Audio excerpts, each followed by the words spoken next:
नमस्कार, कैसे हैं आप सब। उम्मीद करता हूं आप सब बहुत ही अच्छे होंगे और वीडियोस के माध्यम से ज़रूर कुछ ना कुछ सीख ज़रूर रहे होंगे। चलिए आज की वीडियो की हम शुरुआत करते हैं।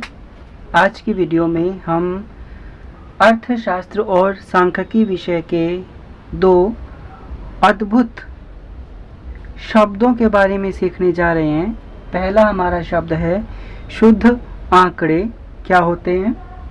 दूसरा हम पढ़ेंगे श्रृंखलाएं क्या होती हैं।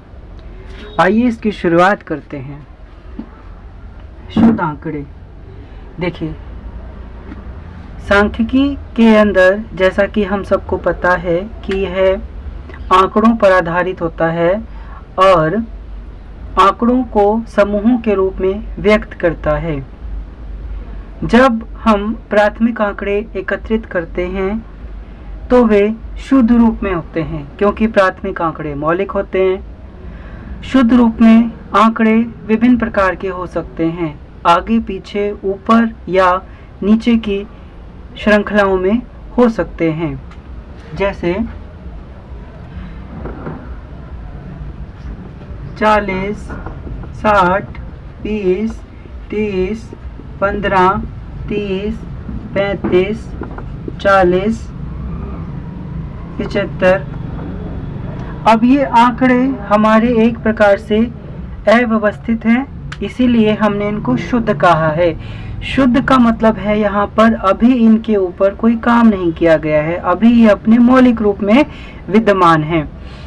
जब यही आंकड़े, शुद्ध आंकड़े हम श्रृंखलाओं में परिवर्तित करते हैं तब इनको हम कोई रूप या आकार प्रदान करते हैं। ठीक है, तो शुद्ध आंकड़े हमको समझ में आया और पता चला कि शुद्ध आंकड़े जो होते हैं वो हमारे अव्यवस्थित होते हैं। अव्यवस्थित आंकड़े होते हैं। ठीक है, वहीं श्रृंखलाएं क्या होती हैं। देखिए श्रृंखलाएं हमारी दो प्रकार की होती हैं। श्रृंखलाएं हमारी दो प्रकार की होती हैं। पहली श्रृंखला है हमारी व्यक्तिगत श्रृंखला। व्यक्तिगत श्रृंखला और दूसरी श्रृंखला रहेगी हमारी आवर्ती श्रृंखला। आवर्ती श्रृंखला, यहाँ पर हम केवल व्यक्तिगत श्रृंखला के बारे में ही आज चर्चा करेंगे। ठीक है, इन्हीं आंकड़ों को अब हम मान लेते हैं कि ये आंकड़े कुछ विद्यार्थियों के हैं, परंतु इन आंकड़ों से हमें कुछ खास स्पष्ट नहीं हो पा रहा कि किस विद्यार्थी के कितने अंक हैं किसी विषय के अंदर। तो हम व्यक्तिगत तौर पर इसको एक श्रृंखला में, किसी रेखा में, किसी पंक्ति में लगा सकते हैं। व्यक्तिगत श्रृंखला के भी दो भाग हमने यहाँ पर कर लिए हैं। पहला हमने कर लिया है क्रमानुसार। क्रमानुसार व्यक्तिगत श्रृंखला, इनको एक क्रम दे दिया जाए। मान लेते हैं रोल नंबर 1, यहाँ मार्क्स लिख लेते हैं। रोल नंबर 1 मान लेते हैं, रोल नंबर 1 के हैं 30 अंक, रोल नंबर 2 के अंक हैं 30, हो गया 20 अंक।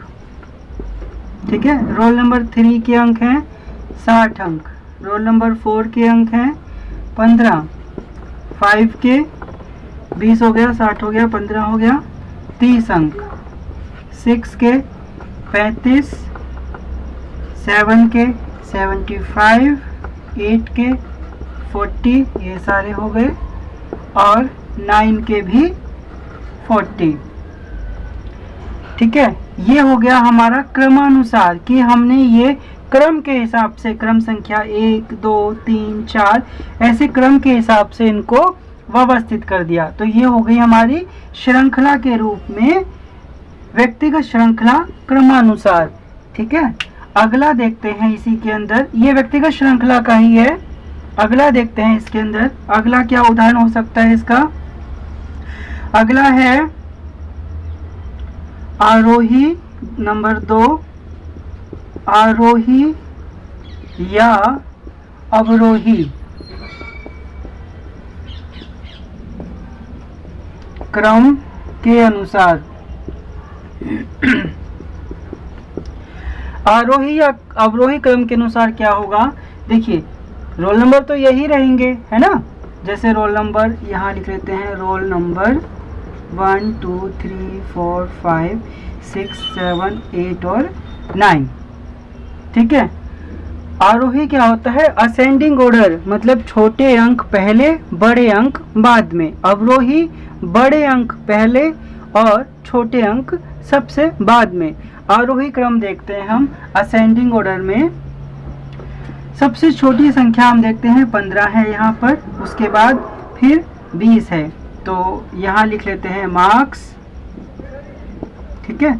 अच्छा, ये रोल नंबर हैं, लेकिन यहाँ पर हम इसको सिर्फ आरोही या अवरोही क्रम में लिख रहे हैं, तो रोल नंबर वाइज ये आंकड़ा अपना नहीं है, है ना। तो पहले इसको पहला है हमारा 15, देखो सबसे छोटी संख्या 15, उसके बाद 20, फिर उसके बाद है 30 दो बार,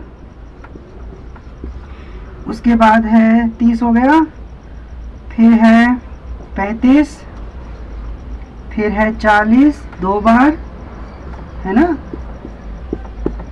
फिर उसके बाद है 60 और फिर है 75, 60 और फिर 75। अब ये हो गया हमारा आरोही।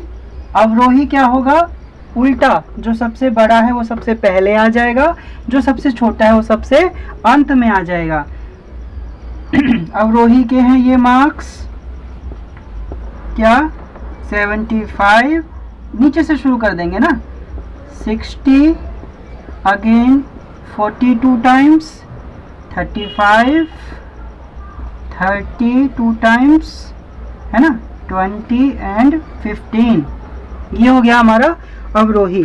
तो आज हमने सीखा शुद्ध आंकड़े क्या होते हैं, जो अपने मौलिक रूप में होते हैं, अव्यवस्थित होते हैं, जिन्हें जचाना पड़ता है। वहीं श्रृंखलाएं, सीरीज, SERIES, सीरीज, व्यक्तिगत सीरीज, इंडिविजुअल श्रृंखला और आवर्ती श्रृंखला हमने यहाँ पढ़ा।